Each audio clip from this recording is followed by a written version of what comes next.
The branch wasn't heavy. It was brittle, bark peeling in ribbons, but it sat in my hands like a confession, something that had waited too long to be dealt with. I held it while my neighbor, Ken Wallace, stood 10 feet away, arms crossed, measuring my backyard like he owned the property lines. Again. "I warned you about that tree."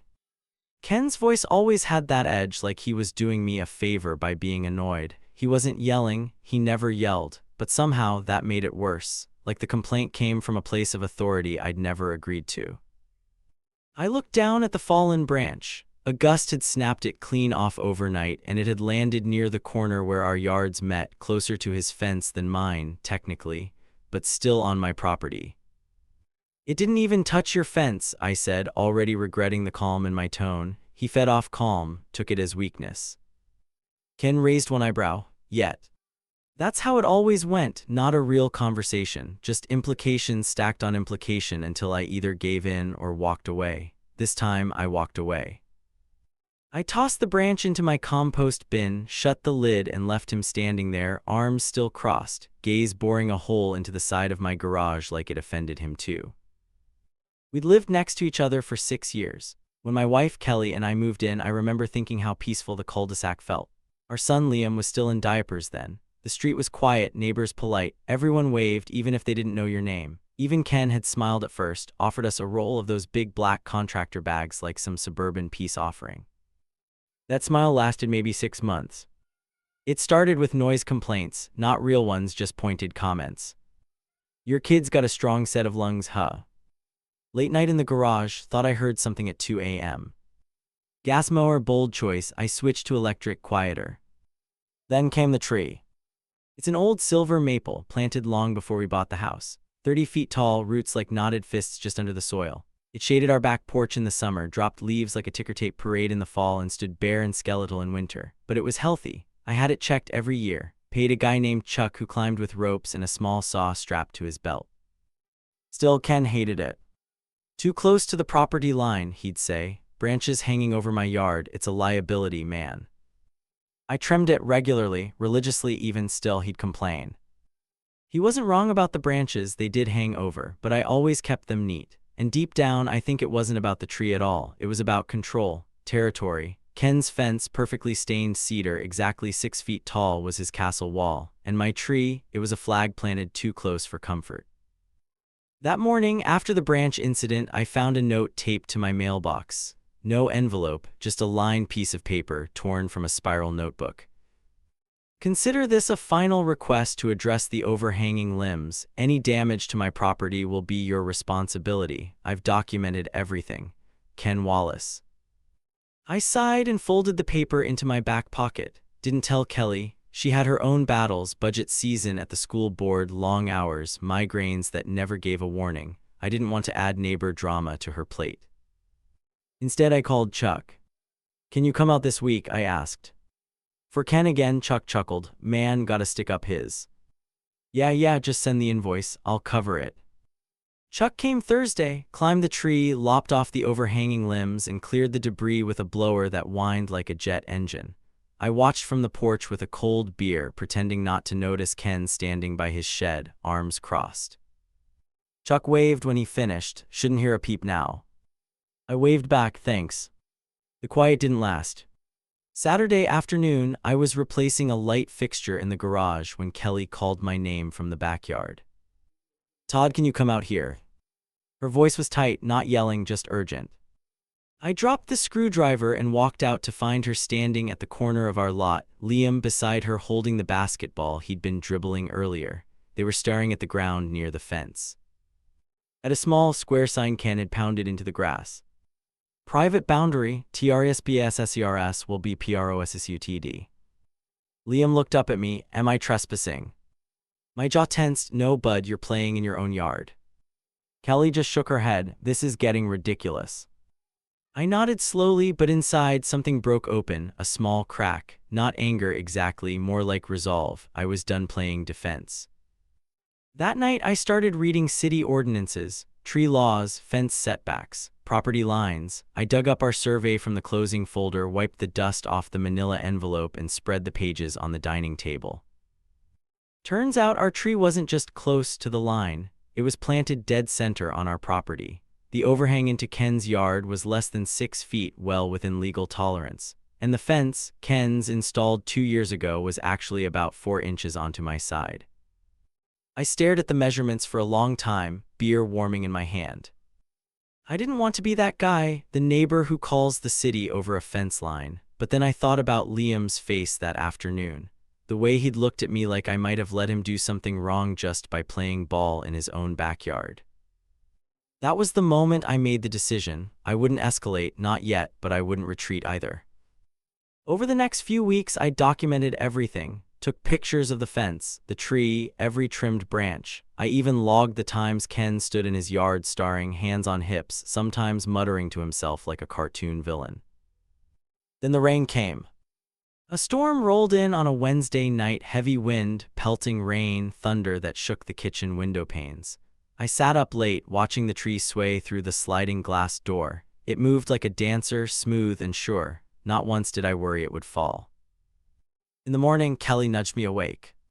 "Ken's fence," she whispered, "it's down." I blinked, confused. She pulled the curtain open just enough for sunlight to pierce through, and there it was, Ken's perfect cedar fence, the entire back panel ripped away like a peeled sticker, the pieces scattered across his yard. But the tree, still standing, not even a twig lost. I pulled on jeans and stepped outside. The grass was wet underfoot, air thick with that electric smell of post-storm ozone. I followed the fence line, eyes scanning the damage. And then I saw it. The culprit wasn't my tree. It was his.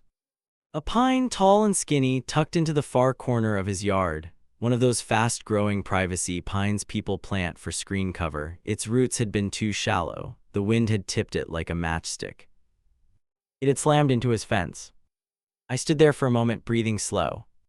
Ken was already outside, robe cinched, face pale. He caught my eye, then looked away. For the first time in 6 years, he had nothing to say. I nodded once, not smug, just done.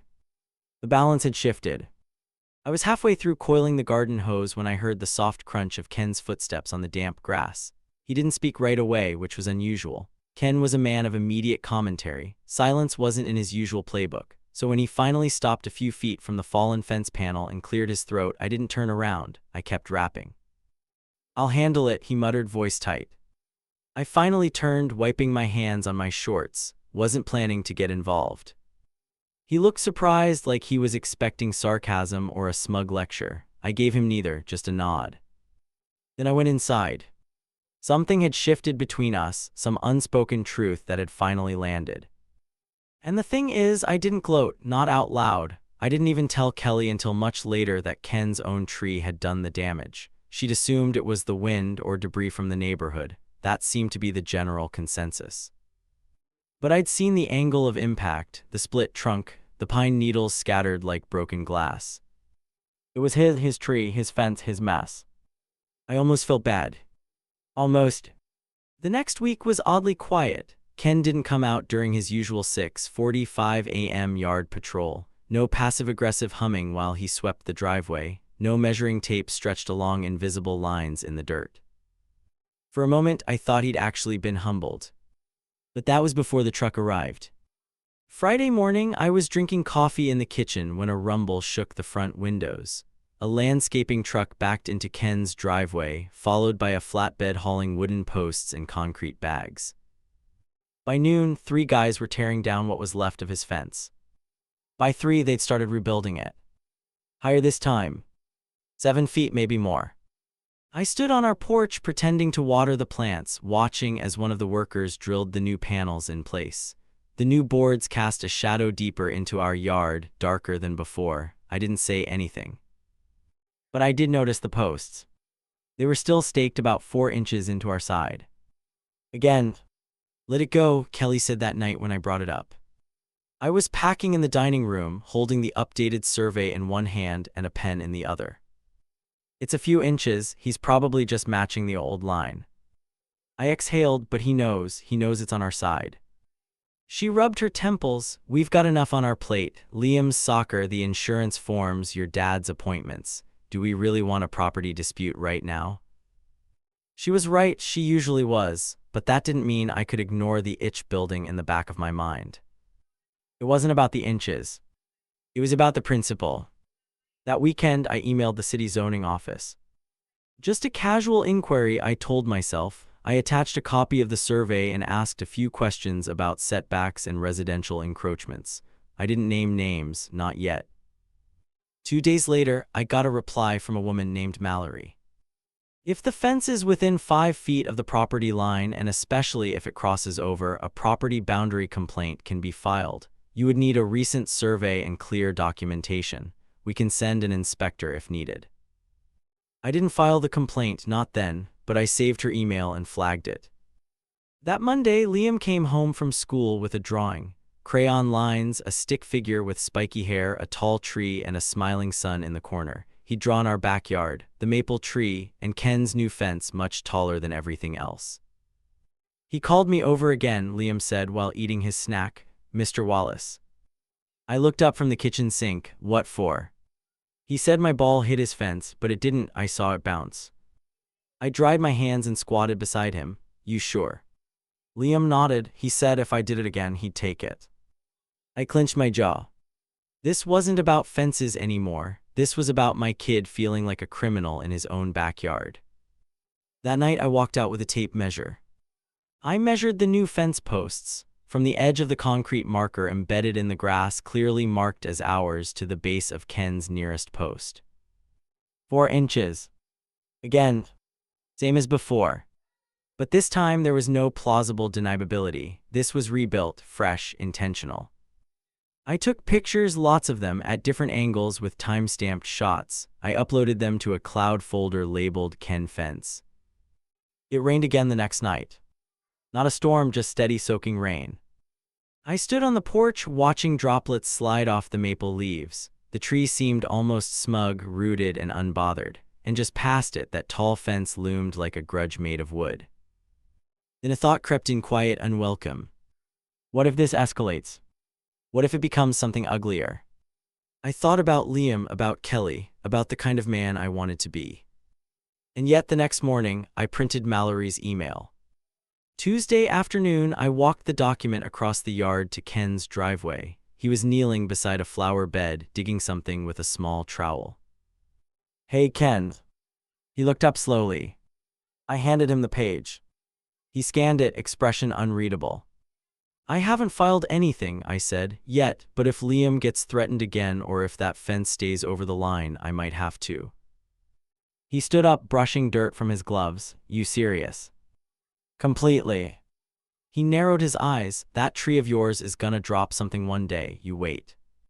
Then we'll deal with that if it happens, but you cross the line first, literally. He stared at me for a moment like he was deciding something, then turned without a word and went inside. I walked back, heart pounding, unsure if I'd just made peace or sparked a fuse. 2 days passed. Then another. No response. Then, Thursday afternoon, I came home to find a string stretched across the edge of our yards, a taut, bright orange line like surveyors use, and standing next to it 2 men in neon vests, one with a clipboard, the other marking spots with blue spray paint. Kelly stepped out with a dish towel in her hands. What's going on? I think Ken called in his own survey. She raised an eyebrow. Oh. I nodded, which means we're going to find out just how wrong he is. Sure enough, by Saturday, a small white flag appeared at the base of the fence post on our side, 2 more along the line, and a final one near the corner, squarely under our maple tree. Ken didn't come out all day, but I knew he saw them. They fluttered like tiny declarations of fact. I gave it a week. Then I filed the boundary complaint. I didn't gloat, I didn't knock on his door, I just emailed Mallory, attached the survey, and clicked send. The inspector came by 2 days later. Ken didn't answer the door. But I did. I handed over every photo, every measurement, walked the inspector through it all calmly, professionally. He nodded, took notes, and said, "We'll be in touch." That weekend, a small sign appeared in Ken's front yard. Private property, do not enter. Kelly laughed when she saw it. He thinks the city's coming for his lawn now. I didn't laugh, because part of me wondered if Ken wasn't unraveling. And if he was, What would he do next? It was 7:06 on a Tuesday morning when the banging started. Not hammering, not construction. Full-on, rhythmic pounding metal on wood, sharp and deliberate. I looked out the window, toothbrush still in my mouth, and saw Ken in his backyard with a crowbar, yanking at one of the new fence panels like it had insulted his mother. By 7:11, half the fence was down. By 7:18, the police were in my driveway. Apparently, someone had called in a disturbance. I hadn't even had coffee yet. Two officers stood at my front door, one young, one older. Sunglasses, polite smiles, the usual. "Sir, we received a report of a neighbor dispute involving property destruction," the older one said. "I didn't call it in," I said, stepping out onto the porch, "but I know what it's about." He nodded like he'd heard it 1,000 times. "Mind if we take a look?" I led them around to the side yard. Ken's fence was halfway dismantled, planks leaning like falling dominoes. Ken himself stood by the corner, hands on his hips, breathing hard. "Mr. Wallace," the younger cop called out. Ken turned slowly, sweat on his brow, crowbar still in hand. "Just fixing a mistake," he grunted. "Did someone give you a notice to remove the fence?" the officer asked. Ken nodded. "Inspector said I'm encroaching. 4 inches, just 4 damn inches." He spat the words like venom. The officers exchanged a look. I stayed quiet. The older cop stepped forward. "We understand, but you can't do it like this. You've got to pull a permit, have it done properly, especially if it involves structures this close to another residence." Ken didn't argue. He just stared at me, not with anger, not even resentment. Just exhaustion. Then he dropped the crowbar onto the grass and walked back into his house without another word. That night, I sat on the back steps with a beer, watching the wind play with the flags still staked in the lawn. The maple above me rustled gently, as if aware it had become the eye of a hurricane. Kelly came out and sat beside me. "Liam said Ken's wife left last year," she said quietly. I turned to look at her. "Did he say where he heard that?" "His friend Evan, the kid across the street, said his mom used to bring cookies over. One day she stopped." I took a slow sip. I didn't even know he was married. Kelly nodded. "Neither did I. Makes you wonder how much people keep to themselves." We sat in silence for a while. "I still feel like the bad guy," I said eventually. "You're not," she replied. "You didn't start this." "I know, but I also didn't let it go." She put her hand on mine. Sometimes not letting things go is the only way to protect what matters. I looked back at the tree. The one thing I hadn't budged on. The one thing Ken had never truly understood. The next week was surreal. Ken filed for a permit to remove and rebuild the fence entirely on his property. I saw the paperwork taped to his garage window, bright yellow, flapping in the breeze. The city inspector had ruled clearly in my favor. The encroachment was documented. It was now legally enforceable. And yet Ken didn't acknowledge it. No comments, no snide remarks, not even a glance. Until the night the trash bins disappeared. It was small at first. My bin, blue lid, number 34 spray painted on the side, was gone Thursday morning. Everyone else stood neatly by the curb. I thought maybe it had rolled away, but I walked the block and found nothing. Then I noticed Ken had 2 bins. Identical. I didn't say anything. Maybe it was a mistake. Maybe he thought his was the one missing. But the following week, our green compost bin vanished too. And that wasn't coincidence. I knocked on his door. First time in over a year. He opened it slowly, eyes wary. He didn't invite me in. "Missing 2 bins," I said flatly, "both marked." He shrugged, didn't see anything. I pointed to the side of his house. "You've got 4 now." "City brought extras," he said, tone clipped. I stared at him. Then I said I didn't file for petty theft, but I could. His nostrils flared. "Do what you gotta do." I turned to leave. His voice stopped me.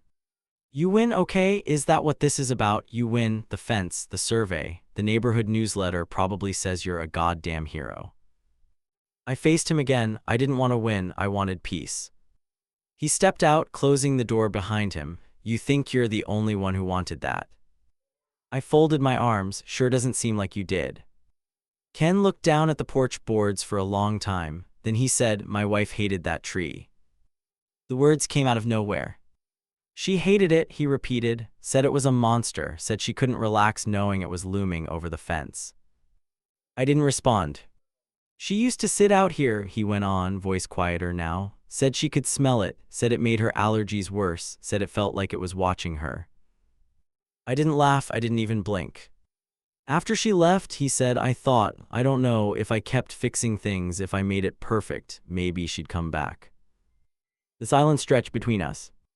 I'm sorry about the bins, he said finally. I'll take them back. He nodded, they're yours. Then he turned and went inside.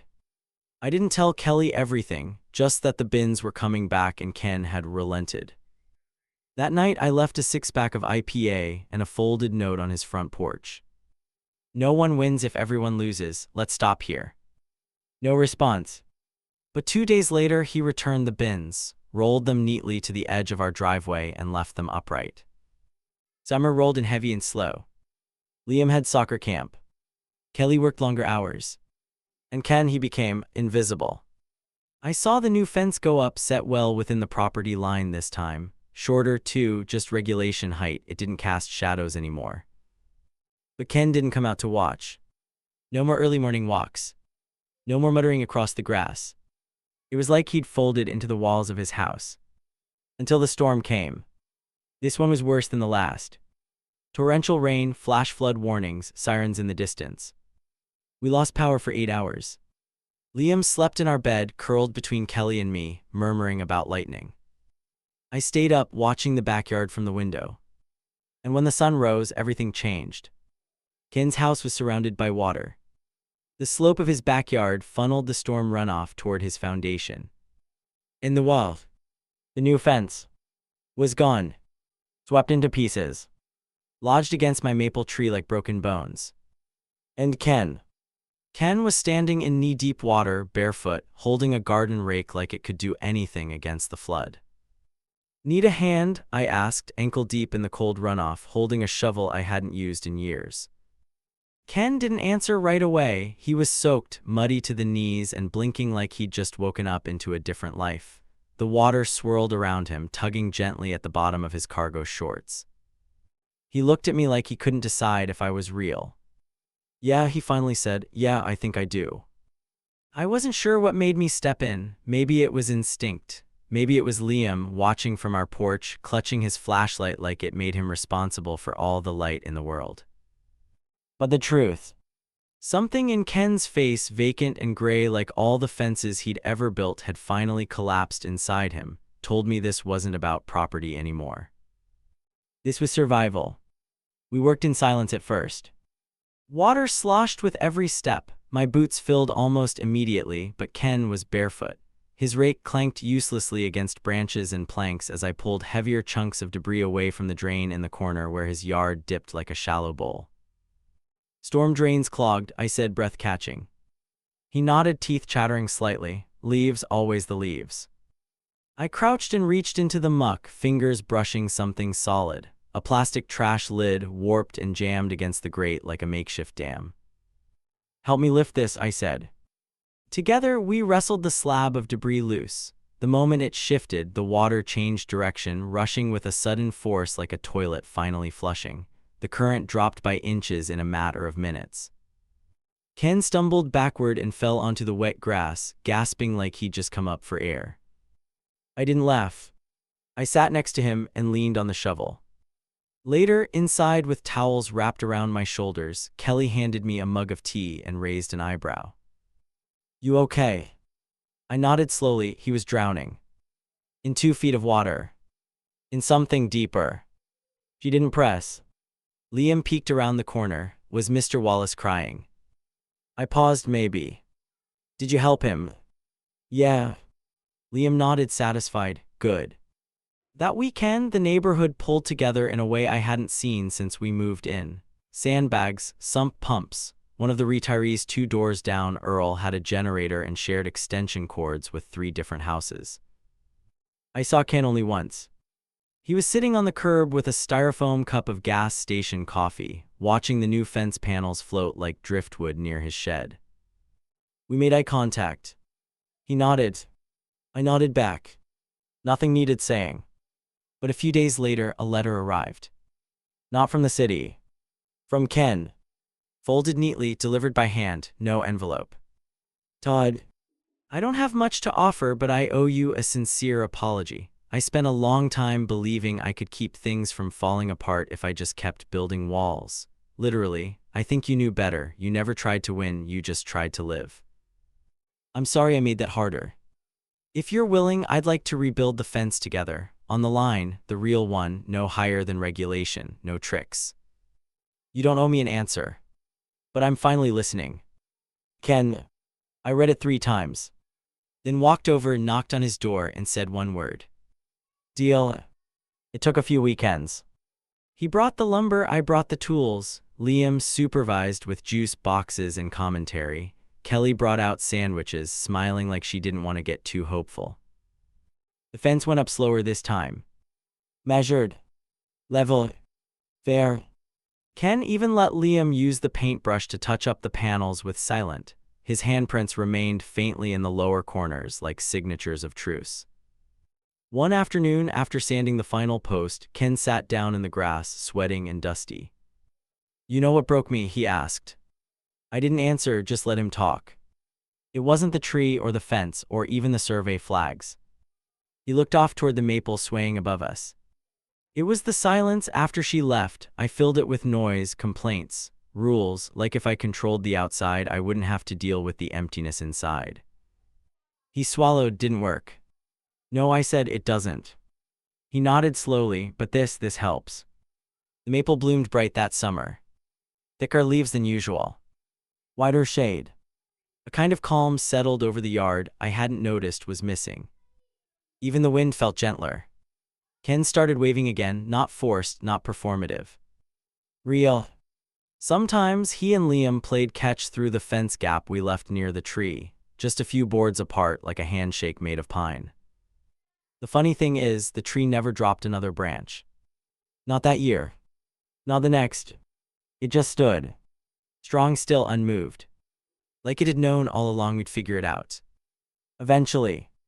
I used to think being right was the most important thing, that if I could prove it on paper, on tape, with witness statements, I'd sleep better. Turns out, peace of mind doesn't come from winning. It comes from not needing to. It's been a year since the storm. A full cycle of seasons. The kind that sneaks up on you not in big changes but in small signs. The first leaf that drifts from the maple, the way Liam outgrows last year's cleats, the fact that Ken now waves with both hands when we pass each other in the morning. He still keeps his lawn meticulous, still trims the hedges with the kind of precision you'd expect from someone who once logged the shadow of a tree branch in a notebook like evidence. But now he lets the fence stain fade a little, doesn't repaint it obsessively. I even caught him smiling at Liam's chalk drawings on the sidewalk. That's new. The new fence, the real one we built together, has aged better than the last. A little worn, sure, but stronger. It bends with the wind instead of bracing against it. Ken said that's the trick with lumber, knowing how much give to allow before it breaks. Funny how that applies to people too. One weekend in early spring, Ken invited us over. Not for anything fancy, just burgers and soda. His grill still had the tag from the store hanging off one leg. I think he'd never used it before. He let Liam flip a patty. He even let him miss once and drop it in the grass. Ken laughed. That might have been the most shocking thing of all. Later that evening, while Kelly and I sat on the porch sipping lemonade, Ken leaned over the fence rail and said, I've been thinking about cutting that pine down. I turned, startled. The one that fell into your fence. Yeah, I mean, it's been rotting ever since, hollowed out, looks fine from the street but up close you can tell. I nodded. I get that. He looked at the maple, towering as always between our yards. I used to think that tree was the problem, he said. Now I think it's what kept us from losing our minds. I laughed. You mean after you lost your mind? Ken chuckled. Fair. We both stood there, silent, stretching out, soft and familiar. Then he said, you still have the pictures from the boundary survey. I nodded. Somewhere. You should delete them. Yeah. He smiled. You won't need them again. A week later, the pine came down. Ken didn't hire a crew, didn't rent a wood chipper, just called me, asked to borrow a saw, and we did it ourselves, chunk by chunk. He even let Liam help with the smaller branches, piling them into bundles like firewood. Afterward, we sat in the yard, beer cans balanced on our knees. You know, Ken said, my wife always wanted to plant a garden. I raised an eyebrow. You're gonna take up tomatoes now. He shrugged, maybe. Kelly overheard and brought out a few seed packets she had stashed in the garage. Carrots, basil, a stubborn little sprig of rosemary she said we could try reviving. Ken took them like a man handed something sacred. It was the first time I saw him look hopeful. That summer, the garden bloomed like it had something to prove. Liam would run back and forth, carrying watering cans, narrating Ken's progress like a sportscaster. And Ken knelt in the dirt every morning like it was a kind of prayer. I think it was. By fall, we were neighbors again. Not rivals, not silent adversaries. Just neighbors. Ken brought over baked zucchini bread one day, slightly burned but edible. Kelly helped him fix a leak in his kitchen sink. I shared the contact for our HVAC guy. Liam even made him a birthday card with a sketch of the tree that started it all. Ken framed it, hung it in his entryway. Then came the phone call. Late November. Kelly had been sitting with her laptop open, paying bills when my phone buzzed. It was Ken. His voice was calm, too calm. I'm at the hospital, he said. They found something, kidney. Pause. I didn't know who else to call. Over the next few weeks, we drove him to appointments. I sat in waiting rooms with him, brought coffee, listened. Ken told me stories I never thought he had in him, about his marriage, his mistakes, his silence. He said the worst thing about living alone wasn't the quiet, it was not having anyone to tell you when you were being unreasonable. You told me, he said once, even when I didn't listen. The surgery went well. Recovery was slow but steady. We brought him groceries. Kelly cooked enough soup to fill his freezer. Liam left get well cards taped to his mailbox. One day, Ken shuffled out to the porch, leaning on a cane, and looked at the tree in my yard. You ever think about cutting it down? He asked. I paused. No. He nodded. Good. We built a bench that spring. Right under the maple. One board on my property, one on his. Painted two colors, mine a dark cedar, his a soft pine green. Liam called it the peace bench. We just called it ours. Sometimes we sit there without talking. Just listening to the wind. Watching the branches sway. Knowing what it took to get here. Because sometimes storms don't knock things down. Sometimes they clear the space for something stronger. Something rooted. Something real. If this story moved you, subscribe for more real-life confessions and emotional journeys like this one.